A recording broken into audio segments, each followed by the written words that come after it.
UIN Syarif Hidayatullah Jakarta ini memang mengarah pada internasionalisasi, karena bagaimanapun juga sebagai upaya untuk menuju World Class University, kita harus mempersiapkan bahwa UIN Jakarta ini menjadi UIN yang bertaraf internasional. Nah, salah satunya adalah melakukan akreditasi internasional, karena ini akan menjangkau semua hal di dalam akreditasi itu, baik SDM-nya, baik itu risetnya, publikasinya, dan standar-standar yang lain yang memang menuju atau mengarah pada taraf internasional. Itu yang kita harapkan dari internasionalisasi di UIN Syarif Hidayatullah Jakarta.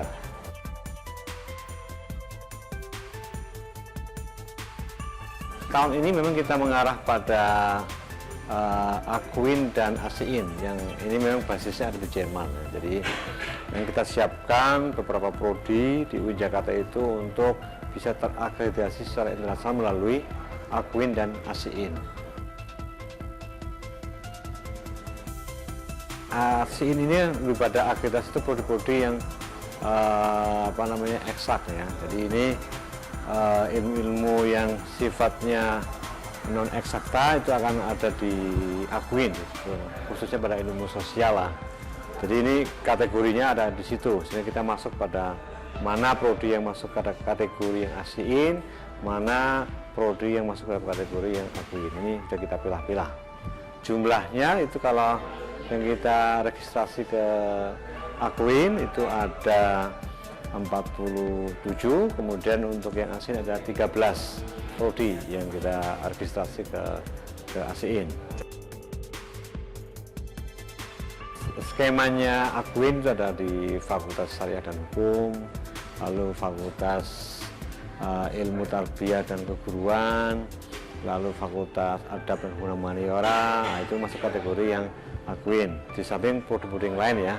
Untuk yang ASIIN ini ada Fakultas Kedokteran, Fakultas Sains dan Teknologi, ini masuk dalam kategori yang ASIIN. Nah, ini akan ada banyak hal yang disiapkan ya untuk proses akreditasi, mulai dari menyusun semacam, kalau di sini ada borang lah ya, borang akreditasi nasional, beberapa standar yang sudah yang diminta oleh lembaganya ini, AQUIN maupun ASIIN itu sudah kita tulis, sudah kita susun bersama-sama. Sekarang masih dalam proses atau tahap finalisasi. Nanti di bulan akhir tahun ini kita akan ada visitasi dari mereka datang ke sini untuk melihat, mengecek apa yang sudah disiapkan oleh UIN Jakarta, khususnya yang untuk yang ASIIN. Jadi 13 prodi tahun ini, di akhir tahun ini ada visitasi. Nah, kita harus siapkan terus harapnya, terutama yang kaitannya dengan disabilitas, terkait dengan safety, yang terkait dengan ya bagian smart class, itu harus kita siapkan. Nah, ini kan salah satu indikator dari pencapaian akreditasi nasional. Jadi ada indikator-indikatornya sendiri ya, Pak? Iya, jadi ini tidak seperti di akreditasi nasional ya, tapi akan berbeda. Jadi ini sebenarnya bagian dari upaya kita untuk menaikkan standar, menaikkan kelas ya, menaikkan kelas bahwa kita sudah masuk dalam arena percaturan global. Jadi ini mau nggak mau kita harus bisa diakui secara internasional. Jadi bukan hanya diakui dari sisi yang selama ini kita sebut research university, tapi juga itu masuk di bagian dari akreditasi nasional, karena yang dicapai kan, yang dilihat nanti kan aspek pembelajaran, aspek riset, aspek publikasi, kemudian mungkin juga sarana dan prasarana yang mendukung capaian akreditasi internasional. Untuk yang ASIIN di akhir tahun ini, untuk yang AQUIN di awal tahun depan. Nah, kita berharap sih ini bisa terakreditasi secara internasional tanpa syarat ya, sehingga nanti kalau sudah 60 prodi ini terakreditasi di AQUIN dan ASIIN, maka kita bisa mengajukan akreditasi unggul.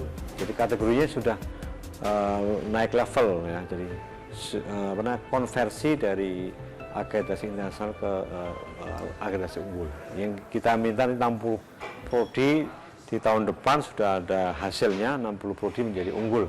Jika kita bisa melalui proses ini bisa diakreditasi oleh Akuin dan ASIIN. Jadi kalau kita ini sudah mendapatkan akreditasi internasional, tentu kan nanti efek yang paling penting adalah soal taraf kita. Jadi kita ada di mana ya kan? Taraf kita menjadi global, menjadi internasional. Tidak lagi berdiri kokoh di kancah nasional, tapi sudah mulai menapaki taraf atau skala internasional bersanding dengan universitas lain yang memang sudah lama menjadi bagian dari persatuan pendidikan tinggi di lingkup internasional. Beberapa sudah melakukan akreditasi, beberapa lagi sudah melakukan ISK, jadi sudah beberapa prodi yang menghasilkan, seperti misalnya di Fakultas Syariah beberapa hari yang lalu sudah mencapai akreditasi A 2 prodi dan unggul 1 prodi. Nah, di fakultas lain juga sama, di FIKES juga sudah, di FITK juga sudah, di Fitkom juga sudah.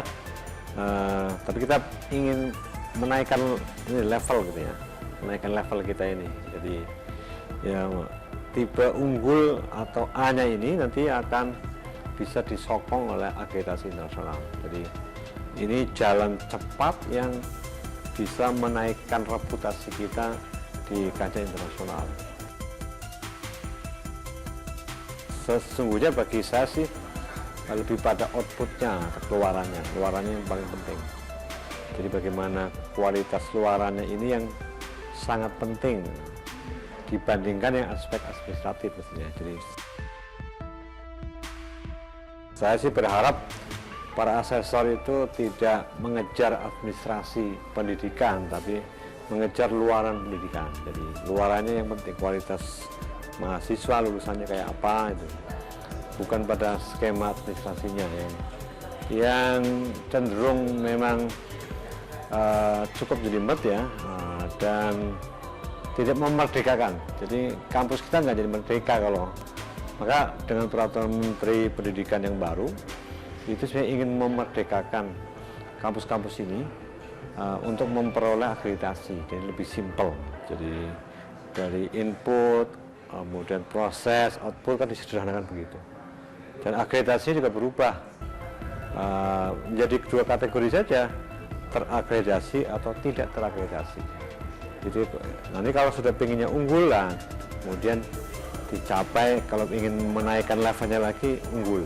Jadi lebih sederhana. Pimpinan di Sipil Akademik UIN Jakarta memang harus pertama fokus untuk bersama-sama mengawal program akreditasi nasional.